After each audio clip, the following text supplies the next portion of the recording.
Hello and नमस्कार दोस्तों, स्वागत है आप सभी का एग्जाम लवर्स पर। मैं हूं राजन महाजन और आप सबके बीच हाजिर हूं एक बहुत शानदार टॉपिक कोप 27 पर डिस्कस करने के लिए। तो आज हम इस वीडियो में बहुत सारी इंफॉर्मेशन के साथ समझेंगे कोप क्या है, कोप से रिलेटेड जितने भी पॉइंट्स हैं वो हम लोग सब चर्चा करेंगे। और आज के टॉपिक को शुरू करें इससे पहले हम लोग समझें कि ये कोप हमारा चर्चा में क्यों है और इससे रिलेटेड जितने पॉइंटों पर आज हम इस वीडियो में डिस्कस करेंगे वो भी हम लोग पहले समझेंगे और क्रम से फिर एक एक पॉइंट को हम लोग डिस्कस करते चलेंगे। पहला हमारा पॉइंट रहेगा कि चर्चा में क्यों है, आखिर इसकी चर्चा हम लोग क्यों करें, कोप क्या है वो तो हम लोग समझेंगे, चर्चा में क्यों है, इसके क्या कारण होते हैं और क्या इससे निष्कर्ष निकलता है। व्हाट इज कोप, कोप क्या होता है, ग्लासगो समिट क्या है, व्हाट इज क्लाइमेट चेंज, बहुत अच्छा टॉपिक, जलवायु परिवर्तन क्या है, ग्रीन हाउस गैसें कौन कौन सी होती हैं, एजेंडा देखेंगे कि इसका एजेंडा क्या है और इसमें फाइनली कंक्लूजन निकलेगा कि इसका निष्कर्ष क्या होगा, इससे क्या निष्कर्ष निकलेगा और एनवायरनमेंट को लेकर, क्लाइमेट चेंज को लेकर इस कोप 27 में क्या निष्कर्ष निकलने वाले हैं। तो ये सभी के सभी पॉइंट आज हम इस वीडियो में डिस्कस करेंगे। चलते हैं, स्टार्ट करते हैं और एक एक पॉइंट पर हम लोग बारी बारी से डिस्कस करेंगे। कोप 27 यहाँ पर आपके लिखा है, आप देख रहे हैं, और ये आपके शर्म अल शेख एक स्थान है इजिप्ट, जिसको हम लोग मिस्र बोलते हैं, मिस्र देश है, मिस्र, जिसमें 2022 में, और इसकी राजधानी काहिरा, याद रखिएगा, इजिप्ट, मिस्र में ये आपका हो रहा है कोप 27। तो ये चर्चा में इसलिए है क्योंकि कोप 27 हो रहा है, जब कोई आयोजन होता है तो उस वर्ष उसकी रिलेटेड न्यूज और उससे संबंधित जो मंथ होता है वहां पर विभिन्न प्रकार के आर्टिकल पब्लिश होंगे, बहुत सारे लोग क्लाइमेट पर लेकर के अपने अपने व्यू देते हैं, तो इसलिए ये आपका चर्चा में है। शर्म अल शेख एक स्थान है इजिप्ट में और ये 2022 का कोप 27, ये उसका ओवरऑल पूरा लोगो है और इससे रिलेटेड ये इंफॉर्मेशन है। अभी हम लोग इजिप्ट भी समझेंगे कहां पर है, और इससे पहले एक आर्टिकल इंडियन एक्सप्रेस का देखेंगे, कोप 27 ये फील्ड गाइड टू क्लाइमेट जर्गोन, यानी ये फील्ड एक प्रकार से सजी होती है प्रत्येक वर्ष, ये लगभग प्रत्येक वर्ष होता है क्लाइमेट चेंज को लेकर के कोप की समिट। ये 27 जो है क्लाइमेट जर्गन को लेकर के काफी अवेयरनेस लेकर के आने वाली है। आगे हम लोग देखें, ये आपका कोप 27 जो होने वाला है वो शर्म अल शेख स्थान मैंने आपको बता दिया, और ये आपके 7 से 18 नवंबर को अभी हो रहा है आपका, यानी आज 8 है तो आज आपका कल से स्टार्ट हो गया था वैसे तो इसकी पवेलियन, और 7 से 18 तक इसको पब्लिकली हम लोग इसके बहुत सारे आयोजन को देख सकते हैं। तो ये आपका आयोजन 27 वाला कहाँ, शर्म अल शेख, और 6 से 14 नवंबर तक ये आपका होगा। ये इस चित्र आप देख सकते हैं, अफ्रीका महाद्वीप, यहाँ पर इसको अफ्रीकी कोप भी कहा गया, याद रखिएगा, ये प्रश्न एग्जाम में आपके इस वर्ष पूछा जा सकता है, अफ्रीकी कोप। ये जो कोप 27 है इसको अफ्रीकी कोप के नाम से भी जाना जा रहा है, इसलिए आप इसको याद रखिएगा, अफ्रीकी कोप। कोप क्या होता है उसकी हम लोग फुल फॉर्म देखेंगे। ये आपका क्या है, कंटिनेंट है अफ्रीका, और इस अफ्रीका कंटिनेंट में आप देखेंगे कि ये जो देश है इजिप्ट, यहाँ पर आप देखें, ये आपका देश इजिप्ट का चित्र यहाँ पर आप देख सकते हैं, ये कुछ इस प्रकार है, और इजिप्ट में ही आपका ये आयोजन किया जा रहा है। ये आपका अफ्रीका महाद्वीप है, और अफ्रीका महाद्वीप में आपका अफ्रीकी कोप के नाम से इसको इसलिए जाना जा रहा है। आगे हम लोग देखें इजिप्ट के बारे में, तो इजिप्ट का ये मैप है, यहाँ पर आप ओवरऑल देखें, एग्जाम में ऐसे प्रश्न पूछता है। पीसीएस में आपका एक प्रश्न पूछा था पिछले वर्ष की आयोजन और उसके बगल के जो पड़ोसी देश, इसलिए आप इसको समझें। शर्म अल शेख ये तो हम लोग समझ गए, ये आपकी इजिप्ट में बिल्कुल एकदम कॉर्नर पे है। ये इजराइल बॉर्डर से इजिप्ट लगता है आपका, जॉर्डन से भी लगता है, और साथ ही साथ सऊदी अरेबिया से, याद रखिएगा 3 कंट्री इसको टच करती हैं, इसको आप याद रखेंगे। शर्म अल शेख ये स्थान है यहाँ पर, इसको आप चित्र में देख लीजिए, और ये आपका कहाँ पर पड़ता है, इजिप्ट में। ये ओवरऑल चित्र के माध्यम से, मैप से आपको क्लियर हो गया होगा। अब आगे हम लोग देखेंगे इससे रिलेटेड और भी बहुत सारी इंफॉर्मेशन, क्योंकि कोप क्या है ये बहुत बड़ा प्रश्न नहीं है, कोप की शुरुआत कैसे हुई, कोप से रिलेटेड और भी बहुत सारी डेवलपमेंट समय समय पर कैसे हुई, इस पर हम लोगों को चर्चा करना है। तो कोप का मतलब होता है कॉन्फ्रेंस ऑफ पार्टीज। पार्टीज का मतलब ये नहीं कि किसी विशेष पार्टी, जैसे हमारे देशों में पार्टी है, दुनिया भर के और देशों में पार्टियां होती हैं, वैसे नहीं होता है कोप। पार्टीज का मतलब एक विशेष प्रकार के देश के जो सदस्य पहुंचेंगे, चाहे वहां का राष्ट्राध्यक्ष पहुंचे या उनके कोई प्रतिनिधि, तो वो बैठ करके मीटिंग करते हैं, इसी को कॉन्फ्रेंस ऑफ पार्टीज बोलते हैं, COP। UNFCCC, याद रखिएगा, United national framework of climate convention on change, याद रखिएगा UNFCCC इसके अंतर्गत ये जो होता है मेजर, इसी का आयोजन करवाता है, कोप का, COP का। 1994 में COP का गठन किया गया था, इसको आप याद रखिएगा, प्रश्न कई बार आपका पूछा गया है। COP का गठन फर्स्ट टाइम यानी फर्स्ट कोप कब हुआ? 1994 में। और जो UNFCCC है, इसके स्थापना का बेसिक रीजन था ग्रीन हाउस गैसों की सांद्रता को स्थिर रखना। ग्रीन हाउस गैसें क्या होती हैं? ग्रीन हाउस गैसें यानी बेस ऐसी गैसें जो हमारे एनवायरमेंट को एक प्रकार से क्षरण करने का काम करती हैं और साथ ही साथ पूरे के पूरे एनवायरमेंट को, एटमॉस्फेयर को प्रभावित करती हैं।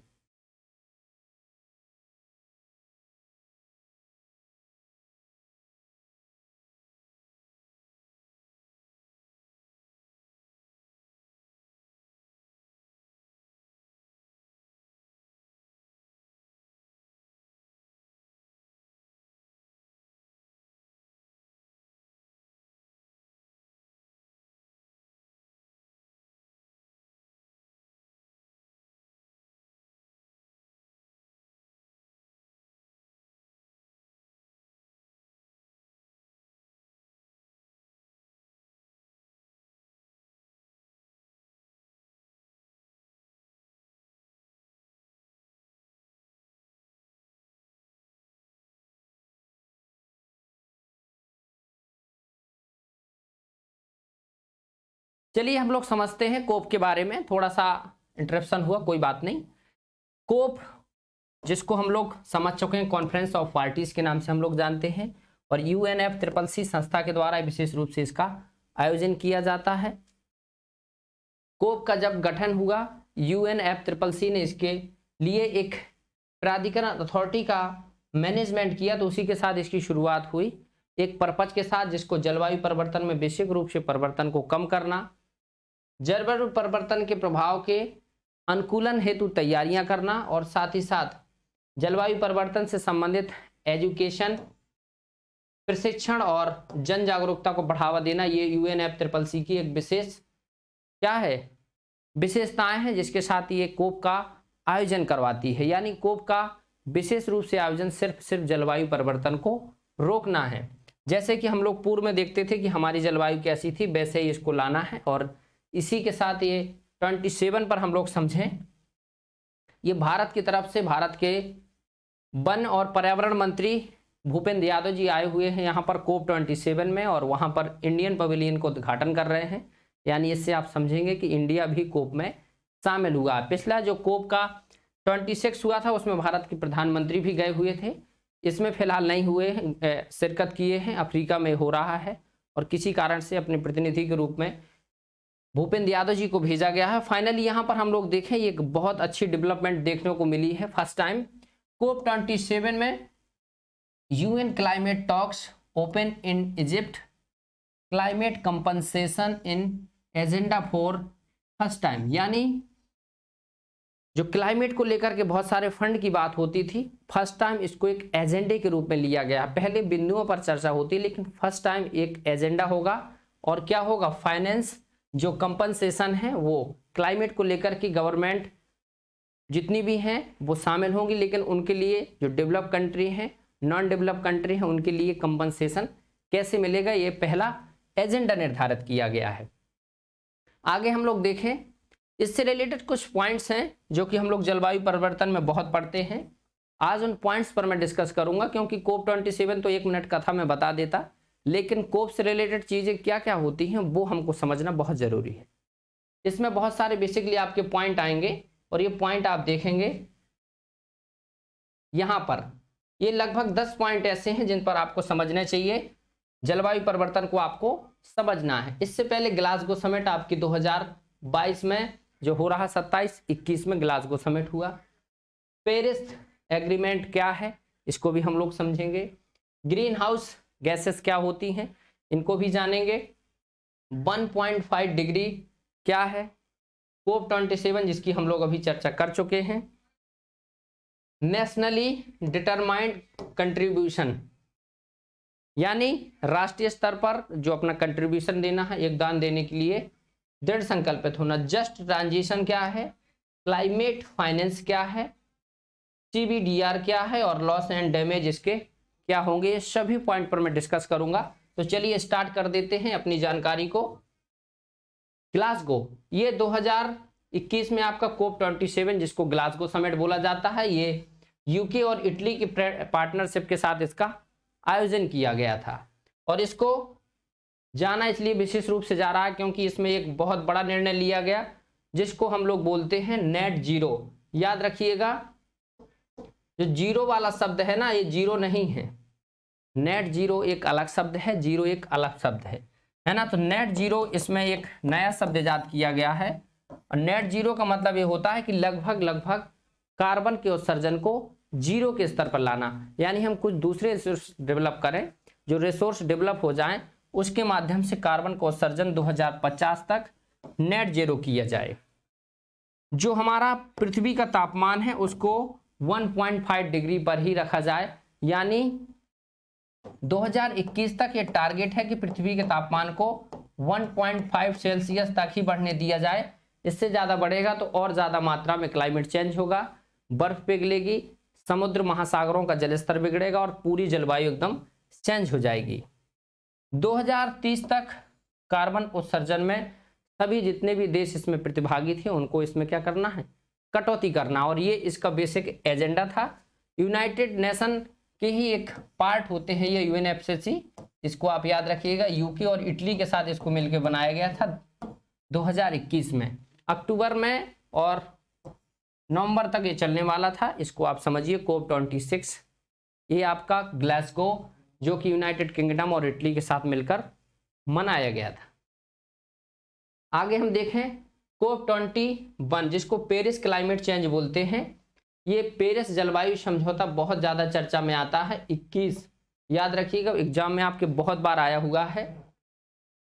196 देशों के मेंबरों द्वारा इसको अपनाया गया है। और फाइनली जो ग्लोबल वार्मिंग है उसको 2 डिग्री सेल्सियस से, मैंने बताया आपको पहले ही कि अधिकतम मान 1.5 डिग्री सेल्सियस तक लाना है। यानी 1.5 डिग्री सेल्सियस तक इसको लाया जाए। और 2050 से 2050 से 21 तो यानी 22वीं सदी से पहले तक ही हम लोग अपनी इस बहुत सारी गतिविधियों में कार्बन को उत्सर्जन और ग्रीन हाउस प्रभाव को कम करें।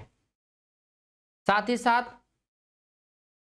वृक्षों, महासागरों और मृदा द्वारा इसे स्वाभाविक रूप से अवशोषित किया जा सके। यानी ऐसा कुछ सिस्टम बनाया जाए कि जो ग्रीन हाउस गैसें हैं वो वृक्षों द्वारा, महासागरों द्वारा और मृदा द्वारा इनको अवशोषित किया जाए और पृथ्वी के तापमान को 1.5 डिग्री सेल्सियस ही बनाए रखा जाए। पेरिस 2015 कोप 27 आप देख सकते हैं, पेरिस फ्रांस में है।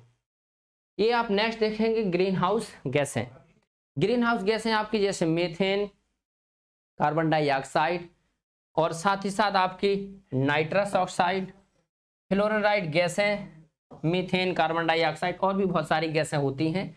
आपने नाम एक सुना होगा CFC, क्लोरोफ्लोरोकार्बन। ये बेसिक रूप से ये फ्रियोन इसको बोला जाता है। और ये AC और फ्रीज इन सब में यूज की जाने वाली गैस है और इसीलिए इस पर सबसे ज्यादा चर्चा होती है ग्रीन हाउस गैसों में। तो इसको हम लोग समझेंगे।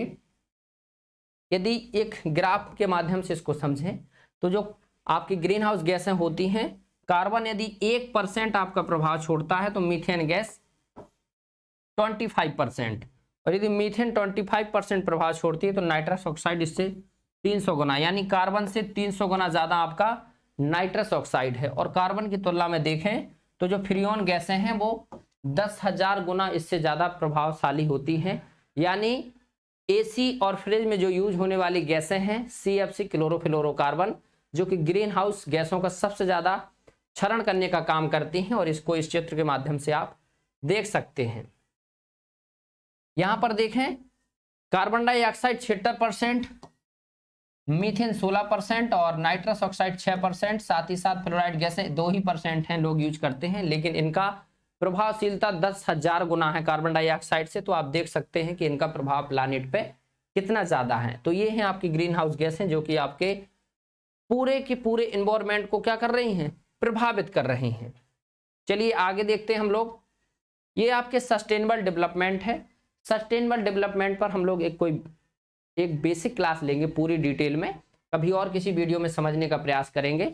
चित्र में आप देख लीजिए 17 हमारे बेसिक जो भी हैं सस्टेनेबल डेवलपमेंट के गोल हैं, और इन गोल के माध्यम से हम लोग क्रम बाई क्रम यदि 17 गोल देखें भारत सरकार इस पर कैसे काम कर रही है, तो किसी और वीडियो में हम लोग चर्चा करेंगे। इस पर भी सस्टेनेबल डेवलपमेंट पर भी क्लाइमेट चेंज के दौरान चर्चा की जाती है। क्लाइमेट फाइनेंस क्या है भाई? बैंक का फाइनेंस तो आपने सुना होगा, लेकिन क्लाइमेट फाइनेंस क्या होता है? क्लाइमेट यानी जलवायु और फाइनेंस यानी वित्त। जलवायु से संबंधित जो वित्त की व्यवस्था की जाती है उसको क्लाइमेट फाइनेंस बोलते हैं। 2009 में जब कोपेनहेगन आपका कोप 15 जलवायु समझौता हुआ, तो उस दौरान यह चर्चा की गई कि 2009 से 2020 के बीच $100 बिलियन का एक फाइनेंस, क्लाइमेट फाइनेंस डेवलप किया जाएगा, और ये जो विकासशील देश हैं या अविकसित देश हैं इनको दिया जाएगा। और ये वही मैंने बताया जो एजेंडा था फाइनेंस कंपनसेशन, ये अब जाके धरातल पर आया है। और फाइनली यहाँ तक कि अमेरिका जैसे देशों को भी आप देख सकते हैं जलवायु के अपने लक्ष्य पूरा करने के लिए 1 ट्रिलियन प्रति वर्ष निवेश करने की जरूरत है। यानी क्लाइमेट फाइनेंस एक बहुत बड़ा मुद्दा हो चुका है। $100 बिलियन से भी ज्यादा देशों के बीच पैसों का वितरण करने के लिए सहमति बनी है। अब आगे जाके इस समिट के बाद क्या डेवलपमेंट आती है आगे, इस पर भी हम लोग आगे जो वीडियो होगा उस पर चर्चा करेंगे। फिलहाल अभी इतनी ही जानकारी है जितनी आप लोगों तक डिस्कस कर रहा हूं मैं। आगे जो भी नई डेवलपमेंट इसमें होगी तो हम लोग उस पर भी चर्चा करेंगे। CBDR एक शब्द बहुत ज्यादा इस बार चर्चा में आया है, इसका मतलब क्या होता है?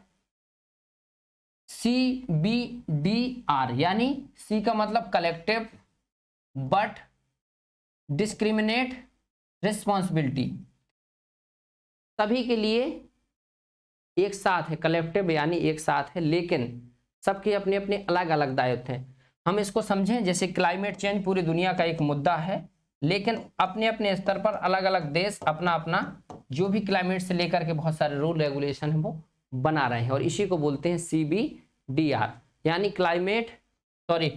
कॉमन बट डिफरेंशिएट रिस्पॉन्सिबिलिटी इसका फुल फॉर्म है। और बाकी और बहुत सारी चीजें नहीं है, ये शब्द है, बस इसको चर्चा में आप ले लीजिए। क्लाइमेट चेंज से लॉस और डैमेज क्या होते हैं ये आप बहुत अच्छे से आप भी जानते होंगे, और आने वाले समय में और भी बहुत सारे डैमेज आपको देखने को मिलेंगे, क्योंकि औद्योगिकरण की प्रक्रिया जैसे ही बढ़ती जाना है वैसे ही लॉस और डैमेज इसके और बढ़ेंगे। पूरी दुनिया भर में जो एनवायरमेंट एक्टिविस्ट हैं वो अपने समय समय पर इस प्रकार की कैंपेन चलाते हैं। ये चित्र आप देख सकते हैं, पे up for loss and damage. ये बहुत सारी चीजें हैं क्लाइमेट चेंज पर, इनके एक एक वीडियो एक एक पॉइंट पर बन सकते हैं, बट हम लोगों को डिटेल में न समझ के सिर्फ पॉइंट पर चर्चा करनी है। लॉस एंड डैमेज, पे up for loss and damage यानी जो हमारे एनवायरमेंट को क्षति हुई है, एनवायरमेंट से हमारा जो नुकसान हुआ है उसके लिए आप पे करें। और कौन पे करेगा? कोई नहीं, क्योंकि ऐसा तो है नहीं। फ्रिज हमारा है, AC आप भी लगाए होंगे और भी बहुत सारे लोग यूज करते, तो उसमें क्या है, सबकी एक कलेक्टिव रिस्पॉन्सिबिलिटी बनती है। इसमें एक पर्सनली कोई व्यक्ति पर हम नहीं कह सकते कि आप क्लाइमेट को नुकसान कर रहे हैं और आपको पे करना होगा। तो ये है आपकी कैंपेन, इसको लेकर चलती रहती है। और बहुत सारे डैमेज आपने देखे होंगे। डैमेज ऐसे कि जैसे समय पर जो बारिश होती थी उसका चेंज हो जाना, यानी अब समय थोड़ा बदल चुका है, आप भारत में ही देख सकते हैं। जो महासागर थे उनके जल स्तर में वृद्धि हो रही है। साथ ही साथ समुद्री जल स्तर में वृद्धि का एक दूसरा रीजन क्या है, बर्फ का पिघलना। इसके साथ जो समुद्र के अंदर जीव जंतु थे उनके जीवन स्तर में भी परिवर्तन, ये सभी के सभी क्या है, डैमेज हैं। तो ये एनवायरमेंट के डैमेज हैं जिसको लेकर के बहुत सारे एक्टिविस्ट अपने वर्क करते रहते हैं। और फाइनली आप देखेंगे नेक्स्ट कोप यानी नेक्स्ट कॉन्फ्रेंस ऑफ पार्टीज आपका 28 आपका UAE यूनाइटेड अरब अमीरात में होने वाला है। इसको भी आप नेक्स्ट एग्जाम तक याद करके रखिए। हो सकता है अब 26 को छोड़कर 7 और 28 पर शिफ्ट हो जाए क्वेश्चन, इसलिए इसको आप याद रखिएगा। 27 नेक्स्ट आपका 28 ही होगा, और ये आपका UAE यूनाइटेड अरब अमेरित में होगा। ये था आज का वीडियो। आई होप कि मैंने जितने भी इसके पॉइंट थे बेसिकली हमने जानने का प्रयास किया। कोप 27 से रिलेटेड और भी आपके जो व्यू हों या आपके आस और भी कोई अपने सुझाव हो तो जरूर कमेंट करके बताएं। ऐसे ही महत्वपूर्ण वीडियो के साथ नेक्स्ट सेशन में मिलते हैं। रखिए अपना ख्याल, जुड़े रहिए एग्जाम लवर्स के साथ। Thank you all of you.